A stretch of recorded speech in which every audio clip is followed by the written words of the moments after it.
अभी देखेंगे OEM architecture. क्या देखेंगे? OEM आर्किटेक्चर कि भाई ये OEM चलता कैसा है। ओके, वो भी तो जानना है। OEM architecture.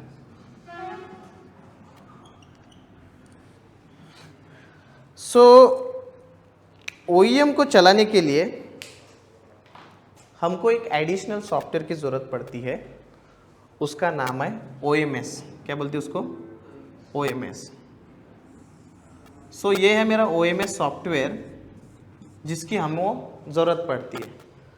तो ये जो OMS है ना, ये जो OMS है सॉफ्टवेयर, इसको बोला जाता है ब्रेन ऑफ OEM, मतलब जिसके अंदर सब कुछ है। हमारे डेटाबेस में ब्रेन ऑफ डेटाबेस किसको बोल सकते हैं हम? क्या लगता है आपको? कंट्रोल फाइल को, क्योंकि उसको सब पता होता है कि किधर क्या चल रहा है, राइट? उसको सब पता है, लेकिन खुद के अंदर डेटा रखता है क्या? डेटा किसके अंदर रखता है? डेटा फाइल के अंदर। OEM का आर्किटेक्चर में भी ऐसे ही है। आपका OMS है, इसको सब हलचल पता रहती है कि कौन क्या कर रहा एंड, लेकिन अगर मुझे डेटा रखना है, देखो कौन सा टारगेट अप है, कौन सा टारगेट डाउन है, वो चीज़ें कहीं ना कहीं पे तो रखनी पड़ेंगी। उसके लिए इंस्टॉल किया जाता है एक Oracle 19c। क्या इंस्टॉल किया जाता है?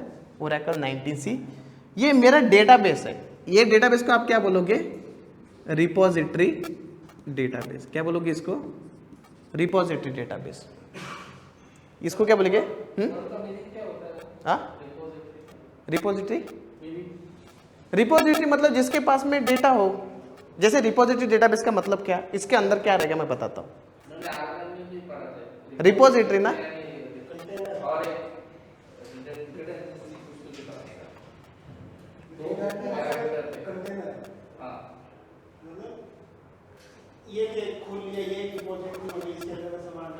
वो रिपोजिटरी हो गई। जैसे मेरे पास में डेटाबेस की एक रिपोजिटरी समझ लो, मतलब मेरे पास में डेटाबेस का एक लिस्ट है। सो दैट्स मतलब लिस्ट है उसके पास में। समझो मेरे पास में 1000 डेटाबेस है, मेरे को उसका लिस्ट तो मेंटेन करना पड़ेगा ना कहीं पे। उसको भी आप एक रिपोजिटरी बोल सकते हो। अभी ये जो मेरा रिपोजिटरी डेटाबेस है ना, इसके अंदर ये टेबल्स रहेंगे। कौन से टेबल? OEM के टेबल बनेंगे, ऑटोमेटिकली बनते हैं, आपको नहीं बनाना है। जैसे मेटा डेटा टेबल्स हमारे बनते हैं ना, उसी तरह ये डेटाबेस OEM के टेबल बनेंगे। अब इस टेबल के अंदर रहेगा क्या? इस टेबल के अंदर रहेगा कि जैसे समझ लो मेरे पास में प्राइम नाम का डेटाबेस है एंड करंटली ये डेटाबेस मेरा अप एंड रनिंग है। ये डेटाबेस का स्टेटस है करंट वाला, ये करंट स्टेटस है मेरे डेटाबेस का, वो ये डिटेल्स यहाँ पे रहेंगी। दूसरा टेबल रहेगा कि बॉस मैं कौन से टारगेट को मॉनिटर कर रहा हूँ। अब मैं जब OEM पढ़ रहा था तो मुझे क्या लगा कि हर डेटाबेस ऑटोमेटिकली मॉनिटर होता है अगर मेरे पास में OEM है तो, लेकिन ऐसा नहीं होता। जैसे समझ लो मेरे पास में एक सर्वर आया, नया सर्वर है, ये नया सर्वर आया। अब ये मॉनिटरिंग उसके ऊपर ऑटोमेटिकली एनेबल होगा क्या? नहीं, क्योंकि ये सर्वर का डिटेल्स मेरे OMS को बताना पड़ेगा कि बॉस हम क्या कर रहे हैं, इसका मॉनिटरिंग एनेबल करना है। तो हम क्या करते हैं, ये OMS के थ्रू ना यहाँ पे एक सॉफ्टवेयर इंस्टॉल करते हैं। कौन सा? एजेंट बोलते हैं इसको। क्या बोलते हैं? एजेंट। ये जो OMS है इसके ऊपर एक सॉफ्टवेयर इंस्टॉल करेगा, उसको बोलेंगे एजेंट। अब ये मेरा डेटाबेस सर्वर है। ओके, ये मेरा सर्वर है बेसिकली, डेटाबेस सर्वर, जिसके ऊपर मेरा क्या है? Oracle 19c डेटाबेस है। अब इसी के ऊपर बाकी भी चीजें चल रही, ASM चल रहा होगा, लिसनर चल रहा होगा, और भी बाकी सारे टारगेट यहाँ पे चल रहे। तो ये एजेंट क्या करता है ना, ये एजेंट यहाँ से इंफॉर्मेशन कलेक्ट करता है कि कौन चल रहा, कौन नहीं चल रहा, क्या हो रहा, सब कुछ इंफॉर्मेशन कलेक्ट करता है और किसको भेजता है? OMS को। तो इन दोनों के बीच में हमेशा हार्ट बीट ना, मतलब बेसिकली अगर देखा जाए तो दिल से दिल जुड़े दोनों के। कैसे जुड़े? दिल से दिल। हर मिनट में ये एक दूसरे को क्या करते हैं? डेटा शेयर करेंगे। फिर OMS क्या करता है? खुद के पास रखता है क्या? नहीं, OMS क्या है? सिर्फ इंफॉर्मेशन लेता है और किधर डाल देगा? इधर टेबल्स में। किसके? रिपोजिटरी डेटाबेस के टेबल्स में डाल देगा। तो बेसिकली क्या है, ये मेरे जो सर्वर है ना, जिस सर्वर को मुझे मॉनिटर करना है उस सर्वर के ऊपर एक सॉफ्टवेयर हमेशा अप एंड रनिंग रहना चाहिए। उसका नाम क्या है? एजेंट। अगर एजेंट अप एंड रनिंग है तब जाके वो यहाँ से इंफॉर्मेशन कलेक्ट करेगा एंड वो इसको भेजेगा, राइट? नहीं तो फिर नहीं करेगा। सो आपको एजेंट इंस्टॉल करना जरूरी है।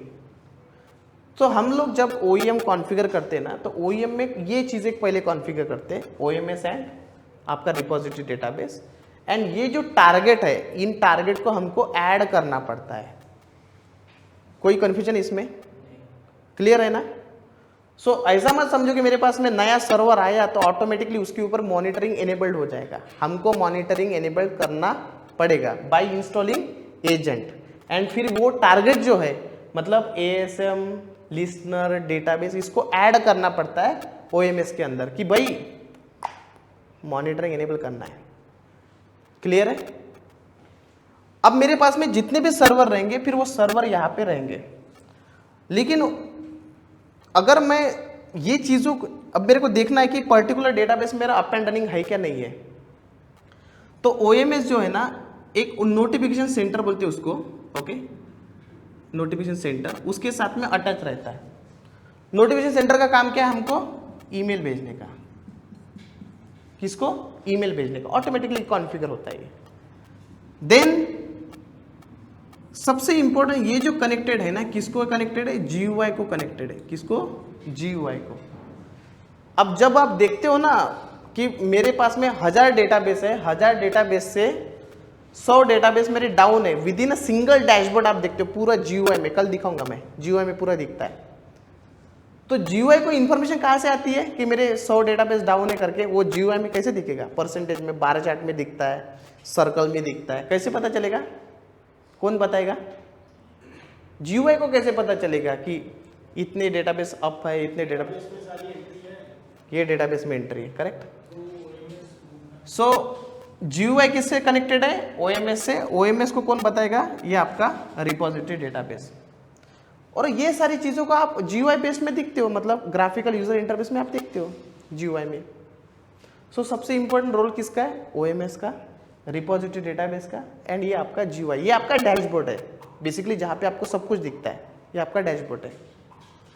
एंड बाकी तो फिर आपका ये जो भी आप टारगेट्स ऐड करोगे वो आपके सारे टारगेट्स है।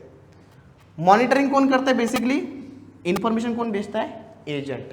सो agent should be always up and running. अब आप बोलोगे कि OEM को मैं अपने पर्सनल लैपटॉप पे सेटअप कर सकता हूँ क्या?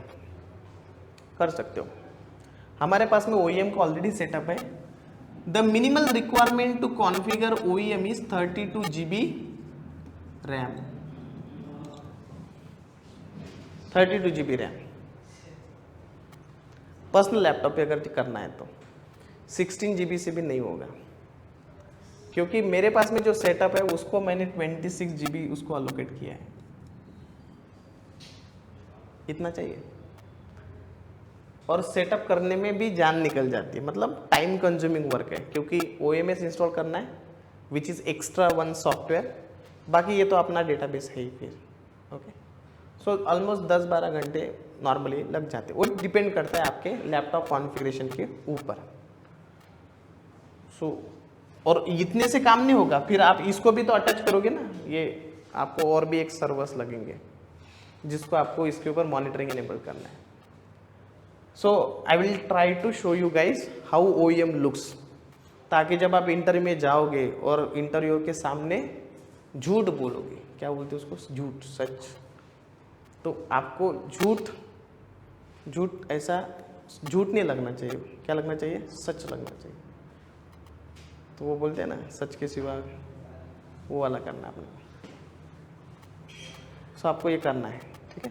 तो मैं कल के लेक्चर में दिखाऊंगा आपको कि ये दिखता कैसा है OEM, ओके। चलो प्लीज।